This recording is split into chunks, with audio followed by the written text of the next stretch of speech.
Ako ng dashcam DD5 C40 sa Ford.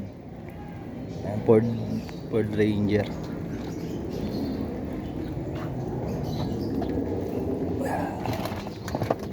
Ayan, ito yung install nating dashcam DD5 C40. Ayan, dito ko in-install yung camera sa windshield sa harap. Ayan, nakadikit lang siya. Tapos nakasaksak siya sa OBD yung ginamit nating saksakan nung dashcam. Sa OBD sinaksak. Meron siyang kit ng pang OBD. Ayan, pwedeng dito isaksak sa 12 volts port, pwede rin sa hardwire kit. Ang ginamit nating saksak ay sa OBD. Ayan, ito yung front camera nya. Itong DD5 C40 nako-connect to sa phone. Sa phone mo mako-control.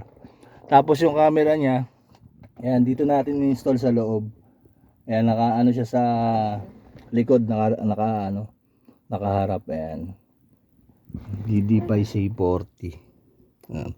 Yung wire niya, ayan, dito natin ginapang sa Kisame. Ayan, pag ganun yan. Ito yung wire nung sa charger. Ito yung wire nung back camera.